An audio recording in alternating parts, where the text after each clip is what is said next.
പിതാവിൻ്റെയും പുത്രൻ്റെയും പരിശുദ്ധാത്മാവിൻ്റെയും നാമത്തിൽ ആമേൻ. പ്രിയപ്പെട്ട സഹോദരങ്ങളെ, നല്ല പ്രഭാതത്തെ ഓർത്ത് ദൈവത്തിന് നന്ദി പറയാം. കുറേ നാളുകൾക്ക് മുമ്പ് ഒരു രൂപതയിൽ ഒരു കൊച്ചൻ ഉപരിപഠനാർത്ഥം പോകാനൊരുങ്ങുകയാണ്. അപ്പോൾ അതിനുവേണ്ടി ഏതാണ്ട് ഒരു വർഷമായി കൊച്ചൻ വന്നിട്ട് കൊച്ചൻ ഉപരിപഠനാർത്ഥം പോകുമ്പോൾ കൊച്ചനൊരു സെൻഡ് ഓഫ് കൊടുക്കുന്നു. അപ്പോൾ അന്ന് 3-4 പേരുണ്ട്.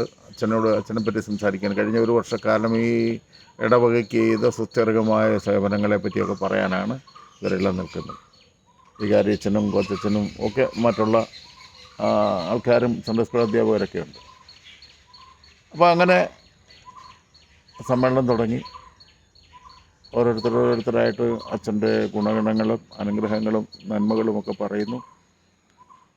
അപ്പോൾ അതിനിടയ്ക്ക് ഒരു സൺഡേ സ്കൂൾ അധ്യാപകൻ അദ്ദേഹത്തിൻ്റെ സംഭാഷണ വേളയിൽ അദ്ദേഹം ഇങ്ങനെ ചോദിച്ചു, എൻ്റെ അറിവനുസരിച്ച്, കുറച്ച് പ്രായമുള്ളൊരു മനുഷ്യനാണ്, എൻ്റെ അറിവനുസരിച്ച് ലോകത്തെ ഏറ്റവും വലിയ പഠനമാണ് ഒരു പരിശുദ്ധ കുർബാന. കാരണം 11-12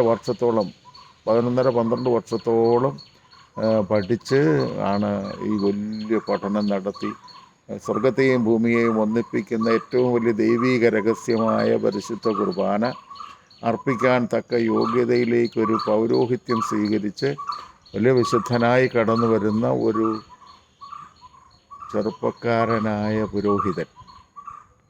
കാണാൻ തന്നെ നല്ല ഭംഗിയാണ്, നല്ല അഭിഷേകം, ഭയങ്കരമായ ഒരു വലിയ ദൈവികതയാണ്. ഒരു കൊച്ചൻ ആദ്യ കുർബാനയൊക്കെ ചെല്ലിട്ട് വരുന്ന കാണുമ്പോൾ തന്നെ നമുക്ക് ഭയങ്കര സന്തോഷമാണ്. എല്ലാ ജാതി മനുഷ്യരും അവരെ ബഹുമാനിക്കുകയും സ്നേഹിക്കുകയൊക്കെ ചെയ്യുന്നേ.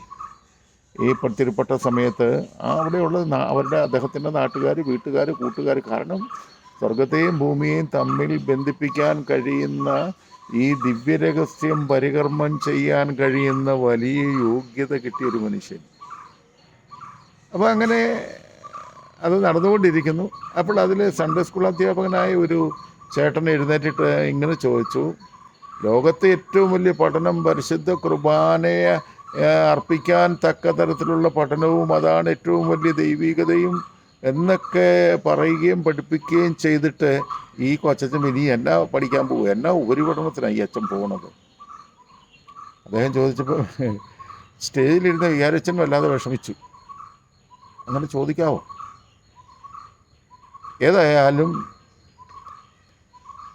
സമ്മേളനം പിരിഞ്ഞു കഴിഞ്ഞപ്പോൾ വികാരിച്ചൻ ഈ ചേട്ടനെ വിളിച്ചു, കേട്ടോ ഇങ്ങോട്ട് വരാൻ പറഞ്ഞു. എന്നാ പറഞ്ഞെന്ന് ചോദിച്ചു. അല്ല, എൻ്റെ ഉള്ളിൽ ഞാൻ സൺഡേ സ്കൂൾ അധ്യാപകനാണ്, ദൈവത്തെപ്പറ്റിയും ദൈവത്തിൻ്റെ പ്രവൃത്തികളെ പറ്റിയും പരിശുദ്ധ കുർബാനയെ പറ്റിയും ഒക്കെ കുറേ കാര്യങ്ങൾ ഞാൻ മനസ്സിലാക്കിയിട്ടുണ്ട്. അപ്പം ലോകത്തെ ഏറ്റവും വലിയ കാര്യം പരിശുദ്ധ കുർബാനയാണെന്ന് പഠിപ്പിക്കുന്ന സഭയുടെ പഠനം ഏറ്റവും വലിയ പഠിത്തം കഴിഞ്ഞിട്ട് ഇനി ലോകത്തെപ്പറ്റി പഠിക്കാൻ പോകുന്നതിനകത്ത് വലിയ അർത്ഥമില്ലെന്ന് തോന്നിയുകൊണ്ട് പറഞ്ഞതാണ്. വികാരിച്ചും ഷെയ്ക്കാൻ്റെ കൊടുത്തിട്ട് പറഞ്ഞു, കൊള്ളാം, നന്നായിട്ടുണ്ട്, എനിക്കിഷ്ടപ്പെട്ടു കേട്ടോ, എനിക്കിഷ്ടപ്പെട്ടു. സഹോദരങ്ങളെ, ഈ പറയുന്നത് ചുമ്മാ ഒരു തമാശ പറഞ്ഞതല്ല. ലോകത്തെ ഏറ്റവും വലിയ പഠനമാണ് പരിശുദ്ധ കുർബാന. സ്വർഗത്തിലെ ദൈവത്തെ ഭൂമിയിൽ കൊണ്ടുവരാൻ കഴിയുന്ന പഠനങ്ങളും അതിനുശേഷം അതിൻ്റെ അഭിഷേകത്തോടെയുള്ള ബലിയർപ്പണവും നടത്തേണ്ട ഒരു പുരോഹിതൻ, അങ്ങനെ നടത്തിക്കൊണ്ടിരിക്കുന്ന പുരോഹിതൻ പിന്നെ ലോകത്തെയും ലോകത്തിൻ്റെ വിദ്യാഭ്യാസത്തിനും വേണ്ടി കൈനീട്ടി അതിൻ്റെ പിന്നാലെ പരക്കം പാഞ്ഞ് ഉപരി പഠനം കഴിഞ്ഞ് വലിയ വലിയ ഡിഗ്രിയൊക്കെ കിട്ടിക്കഴിയുമ്പോൾ അവർക്ക് ഈ പൗരോഹിത്യത്തെക്കാൾ വലുതായിട്ട് തങ്ങളുടെ ഡിഗ്രി മാറുന്നെങ്കിൽ കൂടുതൽ പഠിക്കാതിരിക്കുന്നതല്ലേ നല്ലത്. കാരണം ഇന്ന് വലിയ അറിവും വിദ്യാഭ്യാസവും ഇല്ലാത്ത പാവപ്പെട്ട മനുഷ്യനോളം പോലും വിശ്വാസമില്ലാത്ത ഒത്തിരി പുരോഹിതരെ നേരെ കാണേണ്ടി വരുന്നു. സങ്കടത്തോടെ പറയുന്ന കേട്ടോ. അതുകൊണ്ട് എൻ്റെ പ്രിയപ്പെട്ട അധികാരികളെ, നിങ്ങൾ ഇങ്ങനൊരു കാര്യം ശ്രദ്ധിക്കണേ. ഈ പഠിപ്പിച്ച് വിശ്വാസം നഷ്ടപ്പെട്ടു പോകുന്ന ഈ ഒരു സമൂഹത്തിൻ്റെ മുൻപിൽ സമൂഹം തന്നെ വഴിവിട്ടു പോകുന്നു. അപ്പോൾ അച്ഛന്മാരോട് പോയാലോ? രക്ഷിക്കാൻ വന്നവൻ ആദ്യം ഓടുന്നെങ്കിൽ അതിൻ്റെ പിന്നാലെ ഈ ജനം പോകുന്നതിൽ ആരെയാണ് കുറ്റപ്പെടുത്താൻ പറ്റുന്നത്? ആർക്കാണ് ആരെയാണ് നേരെയാക്കാൻ പറ്റുന്നത്? അതുകൊണ്ട് കഴിയുന്നിടത്തോളം വലിയ പഠനത്വമില്ലാതെ ദൈവത്തിലൊരു ആശ്രയത്തിൽ, അതിന് മണ്ടനും പൊട്ടനും കഴിവില്ലാത്തവനും തോറ്റവനും പരാജയപ്പെട്ടവനുമൊക്കെയാണ് കർത്താവിനോട് ചേർന്ന് നിൽക്കുന്നത്. അങ്ങനെയാണെങ്കിൽ പരാജയം പോലും എത്രയോ വലിയ നന്മയാണെന്ന തിരിച്ചറിവ് എനിക്ക് നിങ്ങൾക്കും ഉണ്ടാകട്ടെ. പിതാവിൻ്റെയും പുത്രൻ്റെയും പരിശുദ്ധാത്മാവിൻ്റെയും നാമത്തിൽ ആമേൻ. ഇത് കേൾക്കുമ്പോൾ ഇത് നല്ലതാണെന്ന് തോന്നുന്നെങ്കിൽ ഒന്ന് ഷെയർ ചെയ്ത് സഹായിക്കണം. ദൈവം നിങ്ങളെ അനുഗ്രഹിക്കട്ടെ. ആമേൻ.